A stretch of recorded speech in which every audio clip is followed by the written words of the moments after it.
Avez-vous déjà passé des heures à genoux dans la terre pour arracher une mauvaise herbe qui repousse toujours le lendemain?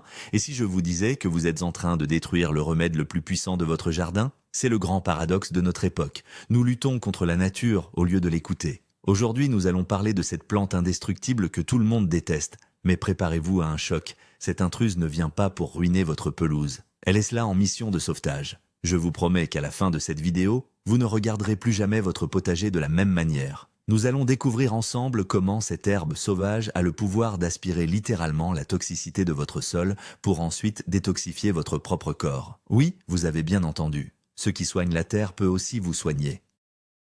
Alors, êtes-vous de ceux qui utilisent des désherbants toxiques ou êtes-vous prêt à découvrir le plus grand secret de la nature? Dites-le moi tout de suite dans les commentaires car le débat est ouvert.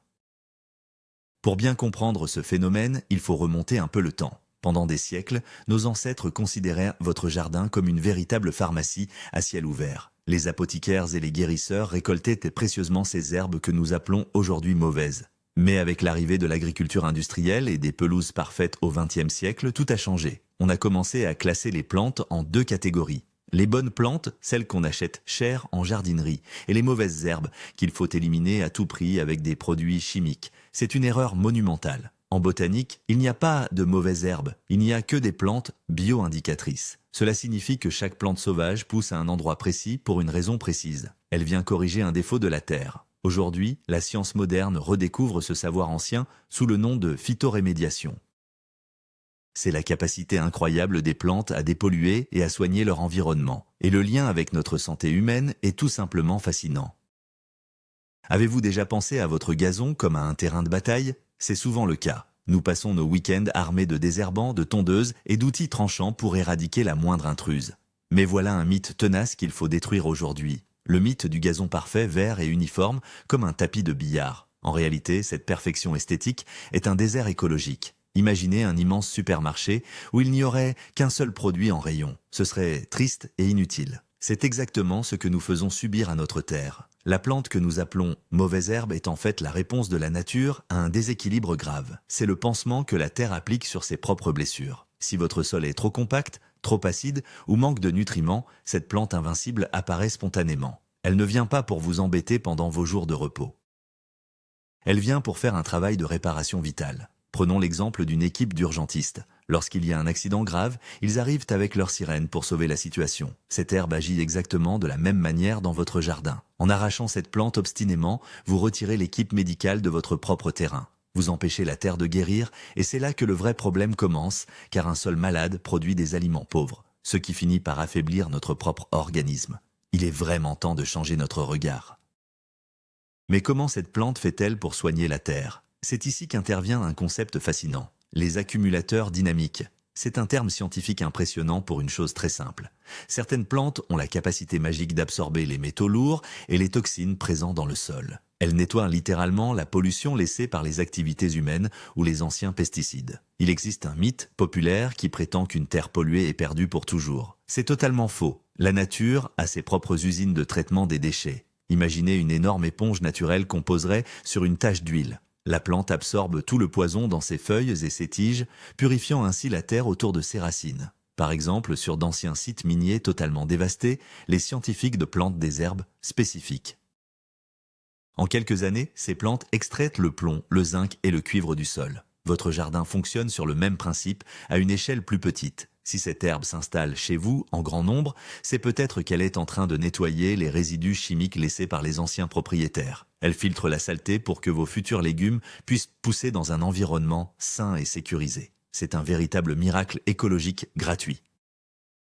Passons maintenant à la mécanique de cette merveille de la nature. Tout se passe sous la surface, à l'abri des regards. La force de cette plante ne réside pas dans ses feuilles, mais dans son système racinaire. Elle possède ce qu'on appelle une racine pivotante. Une racine épaisse et puissante qui descend très profondément dans le sol. Beaucoup de jardiniers croient au mythe que ces herbes volent l'eau et la nourriture des autres légumes. C'est tout le contraire. La plupart de nos légumes ont des racines très courtes. Ils ne peuvent ne manger qu'en surface. Notre herbe invincible, elle, plonge à des mètres de profondeur pour chercher des minéraux inaccessibles, comme le calcium, le fer ou le potassium. Imaginez une pompe hydraulique géante qui puise l'eau claire au fond d'un puits très profond pour l'amener à la surface. La plante fait exactement cela avec les nutriments de la terre.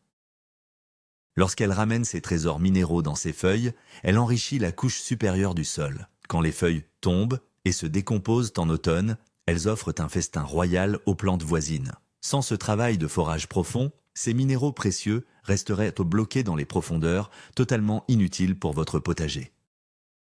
C'est bien beau de soigner le sol, mais quel est le rapport avec votre propre corps? C'est là que l'histoire devient vraiment incroyable. Ce que la plante fait pour la terre, elle est capable de le faire pour vous. Dans la médecine traditionnelle, les herbes qui purifient le sol sont souvent celles qui purifient le foie humain. Le foie est le grand filtre de notre organisme. C'est lui qui gère la pollution que nous avalons tous les jours à travers la nourriture industrielle et le stress. Un mythe très répandu affirme qu'il faut acheter des cures détox très chères en pharmacie pour nettoyer son corps. C'est une belle illusion du marketing. En réalité, les composés chimiques naturels qui permettent à la plante de dissoudre les toxines du sol sont les mêmes qui stimulent les enzymes de votre foie. Pensez au filtre à air du moteur de votre voiture. S'il est encrassé, la voiture ralentit et s'abîme. Votre corps réagit pareil. En consommant cette herbe sous la bonne forme, vous nettoyez votre filtre intérieur. Elle aide votre corps à expulser les déchets, les métaux lourds et les excès de graisse. C'est une symétrie parfaite de la nature. La terre et l'homme ont les mêmes besoins de purification et la solution pousse juste devant notre porte d'entrée. Parlons un peu du profil nutritionnel de cette herbe sauvage. Vous allez être surpris. Nous avons tendance à croire que les légumes du supermarché sont les aliments les plus riches en vitamines. C'est un mythe dangereux. Les légumes cultivés de manière intensive ont perdu une grande partie de leur valeur nutritionnelle au fil des décennies. À l'inverse, notre mauvaise herbe est une véritable bombe atomique de nutriments. Comme elle n'a jamais été modifiée par l'homme, elle a gardé toute sa force sauvage. Elle contient souvent 3 fois plus de vitamine C que les oranges et plus de fer que les épinards. Imaginez que la nature a fabriqué une pilule multivitaminée parfaite et qu'elle l'a dispersée gratuitement dans votre pelouse. Cette concentration incroyable vient de sa lutte pour la survie. Contrairement à une salade choyée sous serre, notre plante doit affronter le gel, la sécheresse et les insectes. Pour survivre, elle produit une énorme quantité d'antioxydants et de vitamines. Et devinez quoi? Quand vous mangez cette plante, elle vous transfère cette résilience. Vous ne mangez pas seulement des vitamines, vous mangez l'énergie de la survie. C'est un apport inestimable pour combattre la fatigue chronique et les carences de notre alimentation moderne. Mais attention, il y a des règles très strictes à respecter. Vous ne pouvez pas simplement sortir et manger la première herbe que vous trouvez. C'est une erreur que beaucoup de débutants commettent. Il faut savoir récolter en toute sécurité. Le mythe du retour à la nature fait croire que tout ce qui est vert est bon à manger. C'est faux. Si vous cueillez cette plante sur le bord d'une route très fréquentée ou près d'un champ aspergé de pesticides, vous allez vous empoisonner. Rappelez-vous, cette plante est une éponge à toxines. Si son environnement est sale, elle sera sale. Il faut toujours récolter dans des zones sauvages et préservées, ou mieux encore, dans votre propre jardin si vous n'utilisez aucun produit chimique. Pensez-y comme à la cueillette de champignons.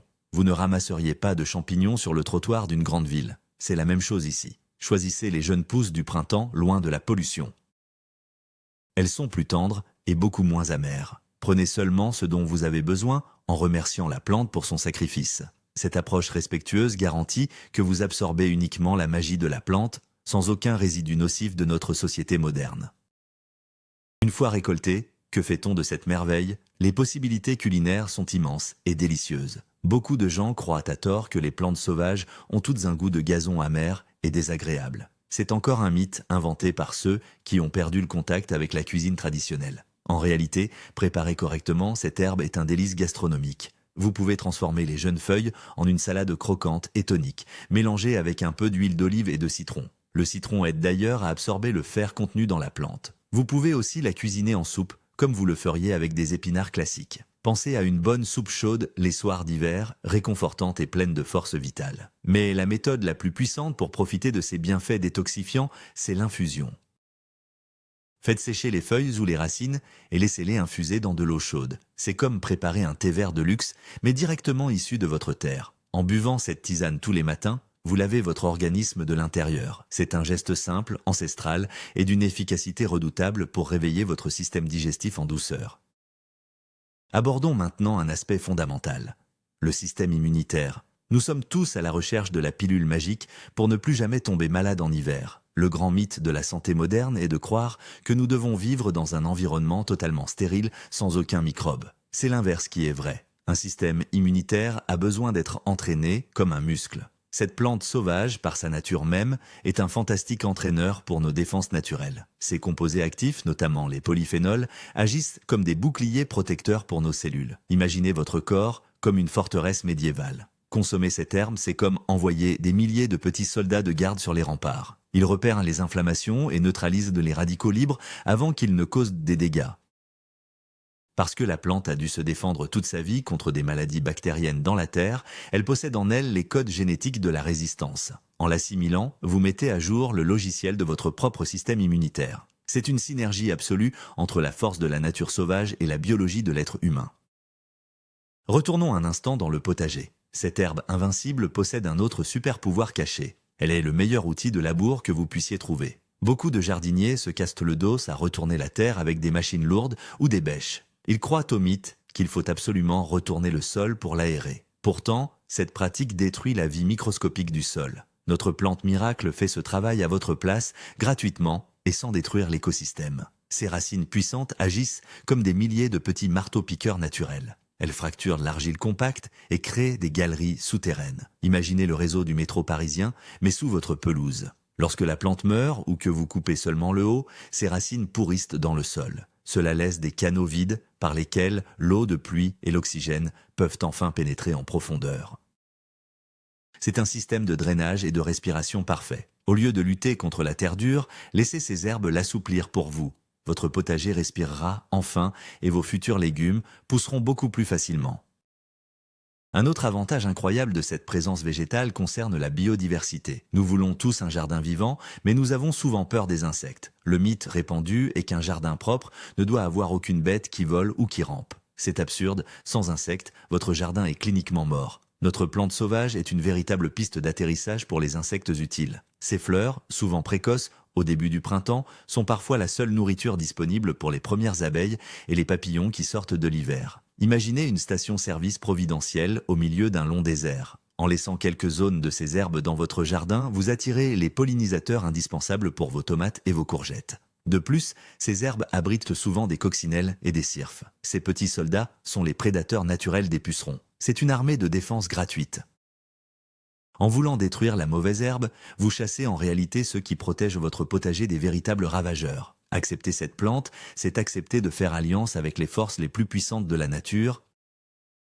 Mais les bienfaits de notre plante ne s'arrêtent pas à l'intérieur du corps. Elle est aussi miraculeuse pour l'extérieur, notamment pour les problèmes de peau. Nous dépensons des fortunes en crèmes cosmétiques remplies de produits de synthèse pour soulager l'eczéma, l'acné ou les irritations. C'est un mythe de croire que seul un produit chimique sorti d'un laboratoire peut soigner la peau. Nos grands-mères savaient faire des cataplasmes avec les feuilles écrasées de ces plantes sauvages. Leurs propriétés astringentes et antibactériennes sont fulgurantes. Imaginez un gel rafraîchissant et apaisant posé sur une vilaine brûlure. Le soulagement est presque immédiat. La plante contient des éléments qui favorisent la cicatrisation et calment l'inflammation cutanée. Si vous vous faites piquer par un insecte dans le jardin, le remède est souvent à quelques centimètres de vos pieds.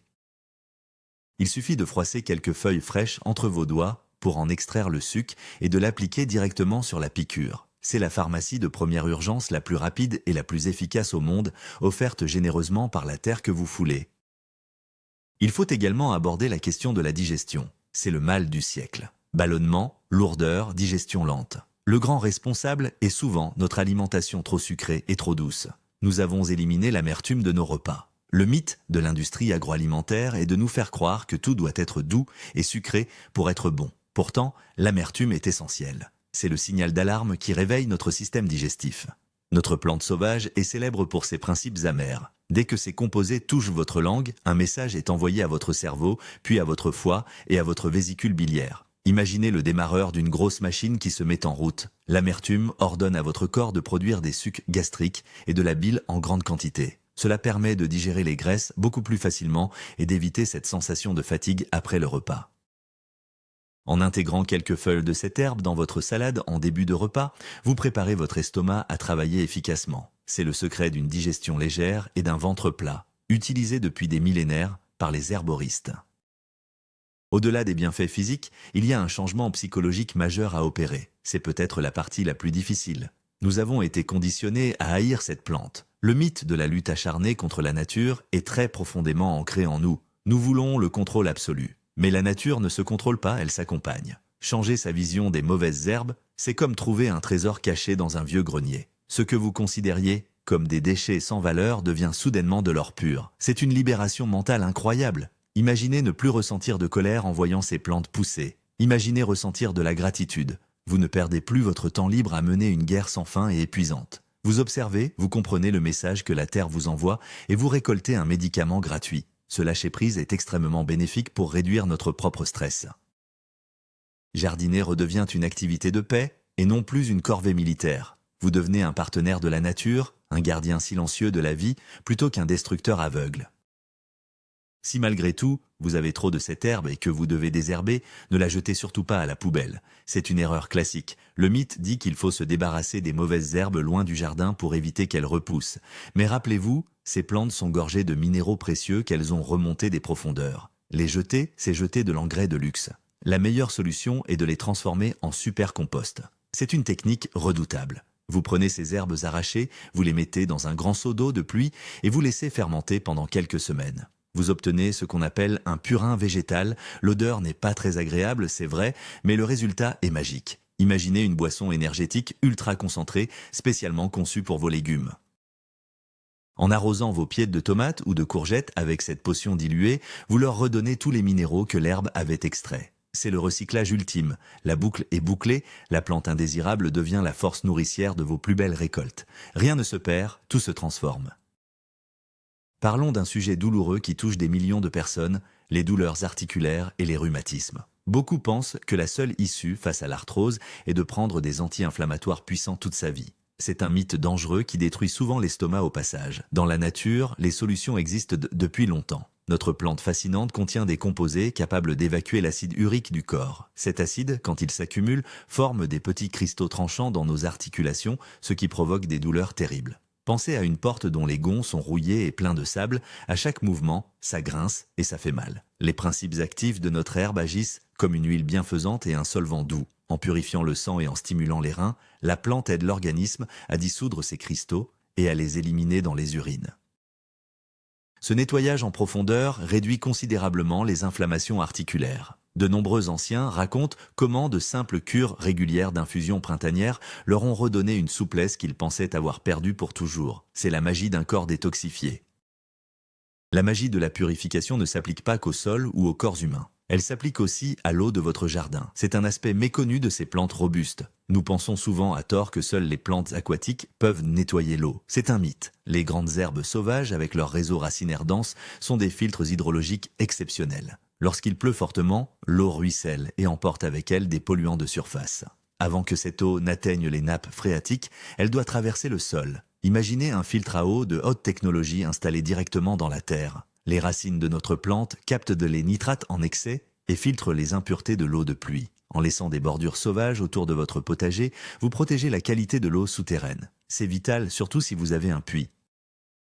La nature a conçu ces herbes comme des éponges filtrantes géantes pour s'assurer que l'eau qui nourrit la terre profonde reste propre et pleine de vie. C'est un service d'assainissement totalement gratuit et autonome. Avez-vous déjà entendu parler du compagnonnage au potager? C'est l'art d'associer des plantes pour qu'elles s'entraident. Le grand mythe du jardinage traditionnel, c'est de cultiver chaque légume isolé sur un grand carré de terre nue. C'est la pire chose à faire dans la nature, la terre n'est jamais nue. Notre plante sauvage, lorsqu'elle est contrôlée mais tolérée, peut devenir le meilleur ami de vos cultures. Par exemple, sa présence légère crée un microclimat humide au ras du sol. Ses feuilles font de l'ombre à la terre, empêchant le soleil de brûler les racines de vos légumes fragiles. Pensez-y, comme à un grand frère protecteur qui veille sur les plus petits. De plus, les substances chimiques que la mauvaise herbe libère par ses racines peuvent repousser certains vers parasites nocifs pour les carottes ou les pommes de terre. C'est une alliance chimique secrète sous la terre. En apprenant à gérer ces herbes avec subtilité, en les coupant juste quand elles deviennent trop grandes, vous créez une forêt miniature en parfaite symbiose où chaque plante protège l'autre des maladies et de la sécheresse. La sécheresse, parlons-en justement. Avec les changements climatiques, nos jardins souffrent énormément de la chaleur. Le mythe moderne est de croire qu'il faut arroser abondamment tous les soirs pour sauver son jardin. Mais arroser sans cesse rend les plantes paresseuses. Elles ne font plus de racines profondes. Pendant ce temps, notre mauvaise herbe reste d'un vert éclatant même en plein mois d'août, sans une goutte d'eau. Comment fait-elle? C'est une leçon de survie incroyable. Elle sait fermer les pores de ses feuilles pendant les heures chaudes pour éviter l'évaporation. Imaginez un survivaliste entraîné dans le désert qui sait conserver chaque goutte d'énergie. En observant la résilience de cette plante, nous apprenons comment sélectionner les variétés de demain. De plus, en laissant la terre couverte par ces herbes résistantes, le soleil ne frappe pas directement le sol. L'humidité de la rosée matinale est conservée. Consommer cette plante, c'est aussi absorber cette information génétique de résistance au stress thermique. Elle nous rappelle que la vie trouve toujours un chemin, même dans les conditions les plus extrêmes. C'est impressionnant de voir à quel point tout est lié, n'est-ce pas? La séparation entre l'homme et son environnement est une illusion totale. Le mythe suprême de notre civilisation technologique est de nous faire croire que nous sommes en dehors de la nature, supérieurs à elle. Mais la vérité est brutale et belle, nous sommes la nature. La santé du microbiote de votre intestin est chimiquement liée à la santé des micro-organismes du sol de votre jardin. Quand vous empoisonnez la terre avec des désherbants, vous empoisonnez littéralement votre propre futur. Mais quand vous laissez agir les herbes réparatrices, vous initiez un cycle vertueux magnifique. Imaginez une horloge suisse dont les rouages sont parfaitement ajustés. La plante guérit le sol produit des nutriments purs, vous mangez la plante ou les légumes qui y poussent. Votre corps se purifie à son tour, vos déchets finissent au compost, qui retourne nourrir la terre. C'est une danse éternelle de la guérison. Il n'y a plus de déchets, il n'y a plus de mauvaises herbes, il n'y a que de la vie en perpétuelle transformation. C'est le plus beau secret que la nature puisse nous enseigner. Pour finir, il est temps de faire la paix avec votre potager. Le combat est terminé. Vous n'avez plus à vous sentir coupable si votre pelouse n'est pas digne d'un magazine de décoration. Le mythe de l'esthétique parfaite a détruit trop d'écosystèmes. Embrassez le désordre sauvage de la vie. Regardez ces pissenlits, ces orties ou ces pourpiers non plus comme des ennemis envahissants, mais comme des messagers. Ce sont les médecins de la terre. Ils travaillent sans relâche, de jour comme de nuit, sous la pluie ou le soleil ardent, pour réparer nos erreurs. Imaginez un ami fidèle qui nettoie vos erreurs sans jamais se plaindre. Apprenez à les identifier, apprenez à les utiliser avec respect et précaution. Faites de petites cures au printemps. Laissez quelques coins sauvages au fond du jardin pour les insectes. Ce simple changement de perspective va transformer non seulement la vitalité de votre sol, mais aussi votre santé globale et votre paix intérieure. Vous passerez du statut de jardinier en guerre à celui de gardien d'un écosystème guérisseur. C'est le cadeau inestimable que nous offre cette simple petite plante invincible. Et voilà le grand retournement de situation. La plante que vous avez essayé d'éradiquer pendant des années était en fait le remède dont vous aviez secrètement besoin. C'est incroyable, non? La nature place les solutions exactement sous nos pieds, là où nous ne voulons pas les voir. En luttant contre cette herbe invincible, nous luttions contre notre propre santé et celle de notre terre. Aujourd'hui, nous avons vu comment cette plante miracle agit comme un filtre pour nettoyer la pollution du sol et comment elle fonctionne comme un détoxifiant puissant pour notre foie et nos articulations. Nous avons compris que le chaos apparent du jardin sauvage est en réalité une horlogerie précise de guérison et de biodiversité. Le message est clair, il faut collaborer avec la nature, pas la détruire. Merci d'avoir suivi cette vidéo jusqu'au bout. Si vous avez appris quelque chose de nouveau, n'oubliez pas de vous abonner à la chaîne et de laisser un beau pouce bleu pour soutenir notre travail. Et maintenant, dites-moi dans les commentaires, quelle est la mauvaise herbe qui pousse le plus dans votre jardin en ce moment? J'ai hâte de lire vos réponses.